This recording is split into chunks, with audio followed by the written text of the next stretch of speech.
Local history, local culture, local events, your community. This is the Joe Kelly Show. And welcome to the show, everybody. Thanks for joining us. Anna D'Ambrosio is our guest. She is the president and CEO of Munson Williams Proctor Institute.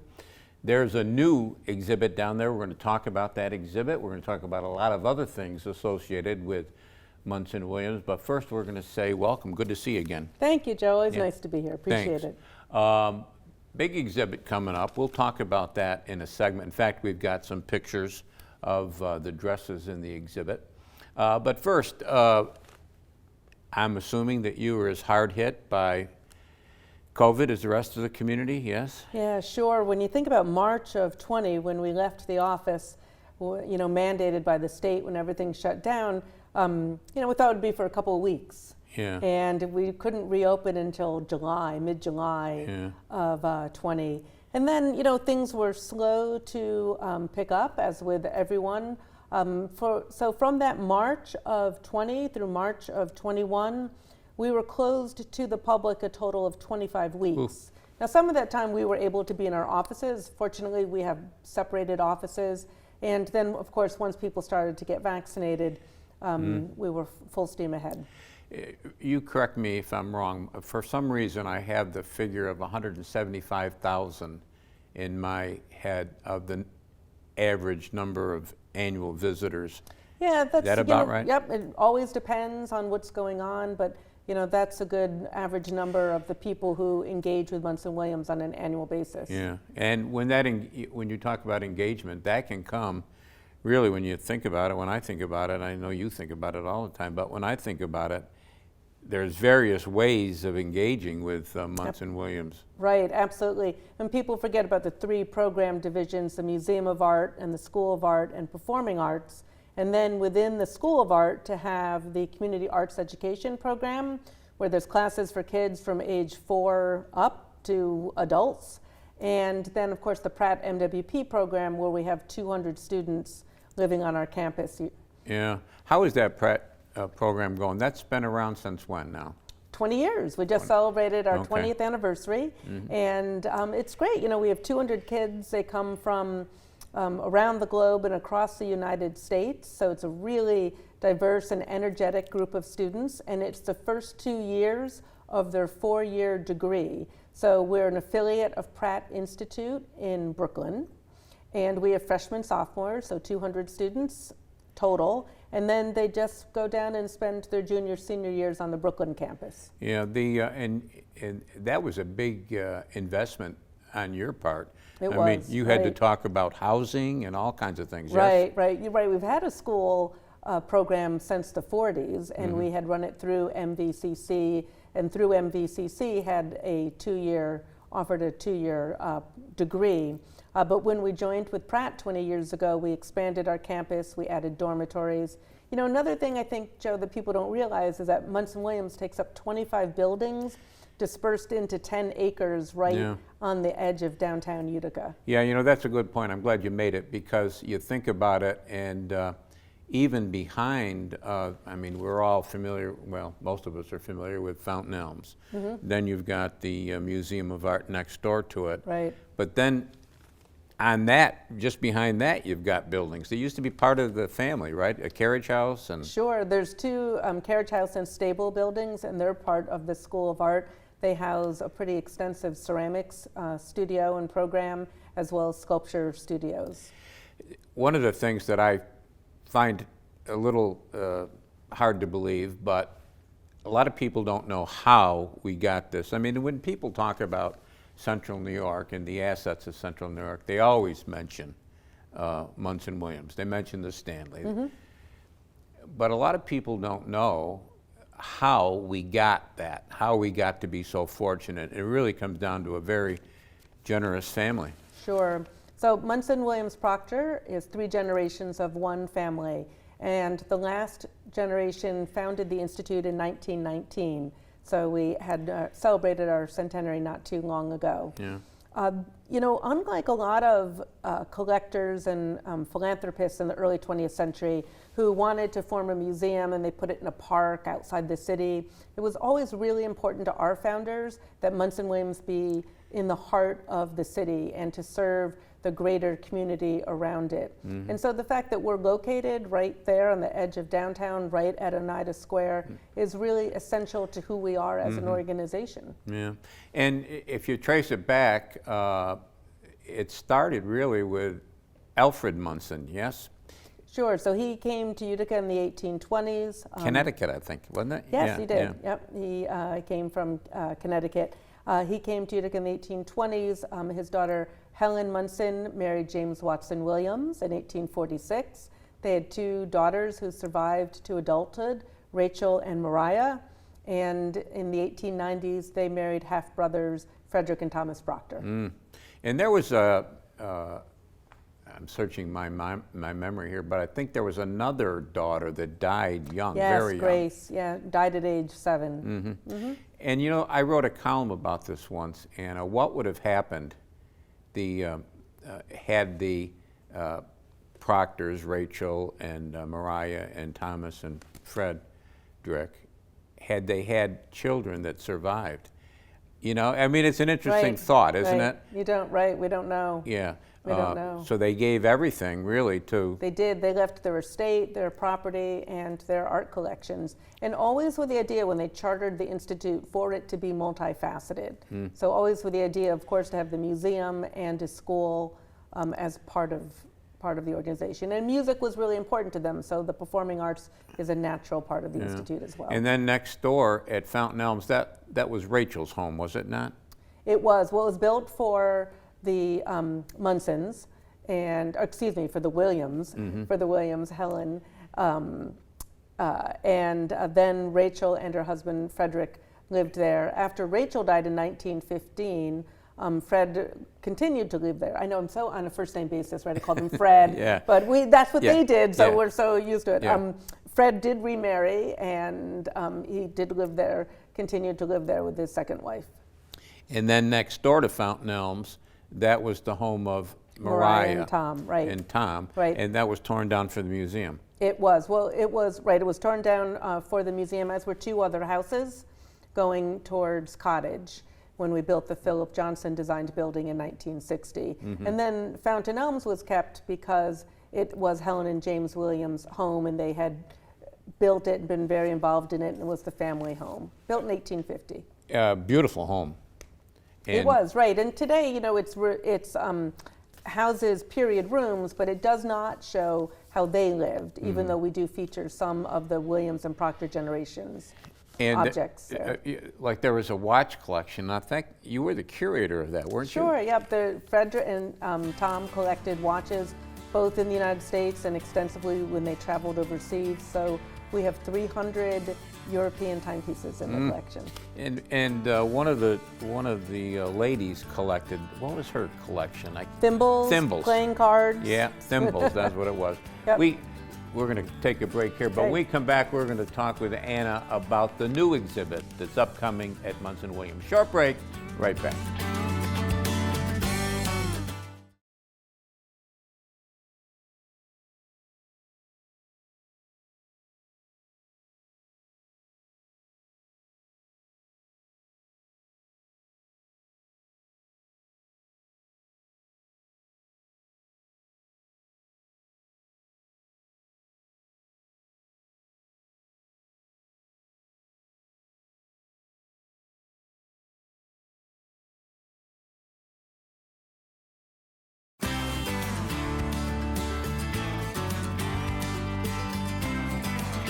And welcome back, everybody. Thanks for sticking with us. Anna D'Ambrosio is our guest. She has been the president and CEO of Munson Williams Proctor Institute since 2017. And she is in charge now of upcoming, well, it's already started the exhibit, right? Yes, yes, we opened in October. And it is fashioning art from paper. Kind of an intriguing thing. Give us, we're going to show some pictures here in a second, but give us an overview of it. Well, I will say it's one of the most dramatic installations that we have done at the Museum of Art, and it's work by one Belgian contemporary artist, Isabelle de Bourgegrave, and she creates full-scale, three-dimensional recreations of historic fashions and costumes in every detail, but out of paper and paint. How many of them have you got down there? There's about 100 pieces in the exhibition in total. It takes up nearly, clearly 2/3 plus of the second floor. I think we had a lot of fun with this installation. Some of the pieces hang from the ceiling in the sculpture court too. The second floor, last time we were up there, you had an exhibit. I'm trying to think of what it was. But you put it in that front area. You know what I mean? So that would be closest to Genesee Street. Right, the east galleries. The east right. gallery. That's what I was trying to figure out.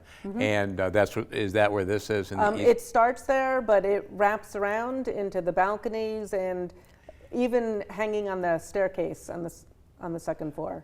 When you install things like this, is this all done by in-house people, or do you have to get people from outside? Well, we do use some outside contractors to do some of the buildings of the platforms or sometimes a wall, but we have a great in-house staff. So when you say to the technicians, well, we need to run wires to hang things from the ceiling, boy, they get it done. Yeah. They're incredibly clever, creative staff, so we're really fortunate. You know, just an aside for a second, when you mention how many buildings that you're in charge of down there, I didn't think about how big of a payroll. I mean, you're a major employer in downtown Utica. Yeah, we have about 180 staff members. Yeah. So yes. Back to the exhibit. Is the designer still living? Yes, she is. Actually, she's going to be doing a program streaming live at Munson Williams. When is that going to be? That is Saturday the 13th. Of November? Of November, right.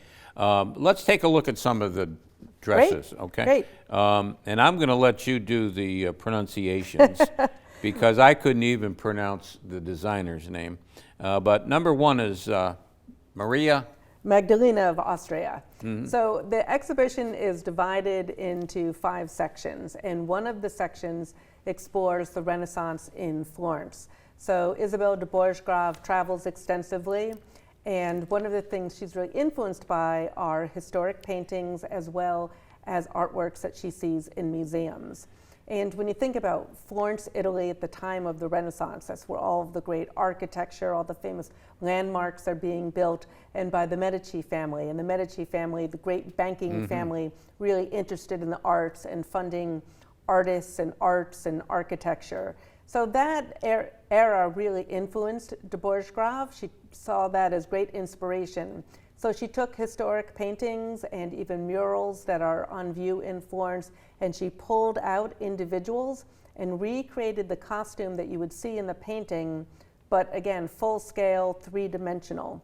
So when you think about looking at a historic painting, right, or a portrait, you might only see it from a quarter view or 3/4 view. And what she has done now is taken those portraits and created that entire full scale. So you don't know what the back is going to look like or what the hem is going to look like. So it's just amazing in the amount of detail. So on this piece, for example, you've got that wonderful pointed lace collar. You've got a full skirt, parts that look like gilding and embroidery or leather.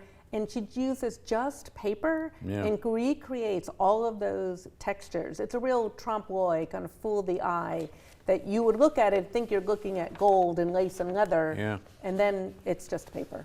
looks like something a queen would wear. Right, absolutely. Yeah. She has many pieces that are influenced in the Elizabethan era or other royal courts. Yeah.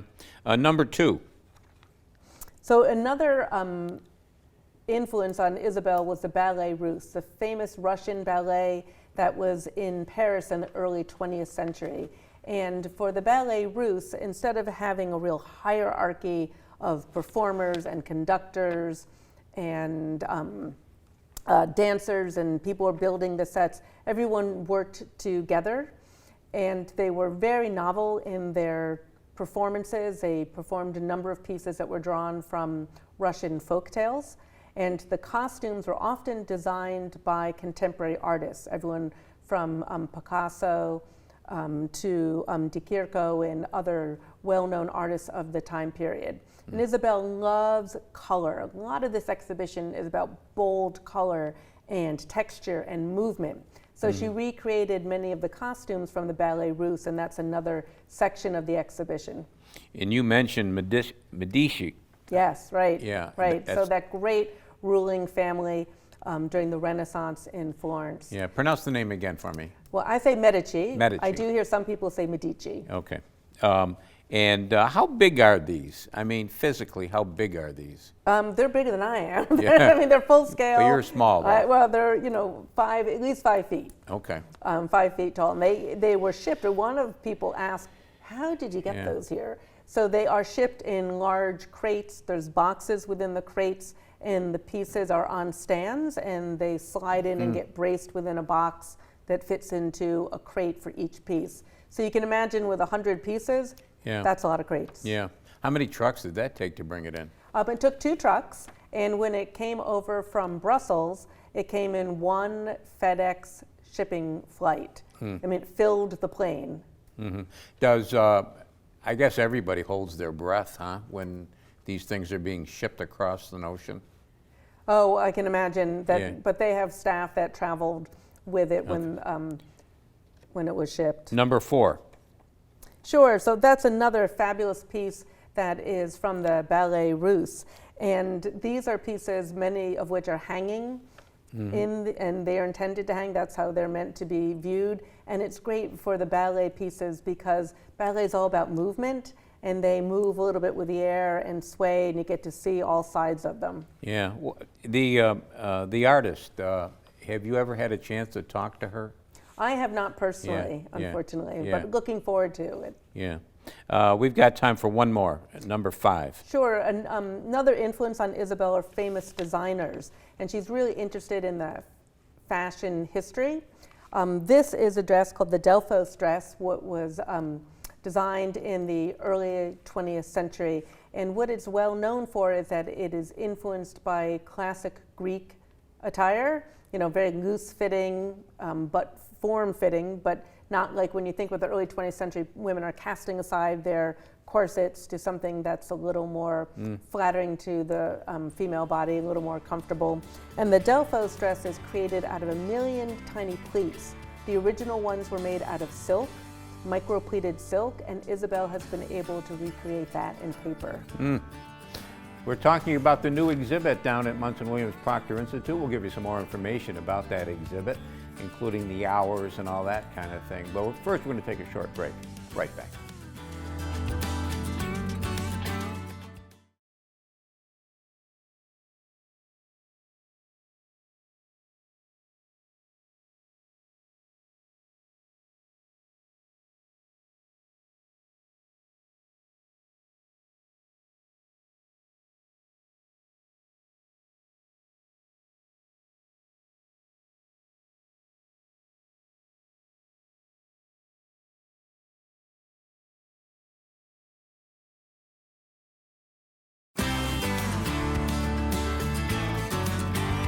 And welcome back, everybody. Thanks for sticking with us. Anna D'Ambrosio is our guest. She is the CEO and president of Munson Williams Proctor Institute. Big exhibit is open down there, and we've been talking about it. We're going to show you some more pictures. Before we show you some more pictures, though, what are the hours for the exhibit? We are open Tuesdays through Saturdays, 10 to 5, and Sundays, noon to 5. So we are closed on Mondays. And because of COVID, is there any restrictions we should know about coming down for the exhibit? People are asked to wear a mask when they enter. Okay. Is there any cutoff in terms of numbers that can come in? We have not reached full capacity, so we're okay. Good. Numbers. It's a big building.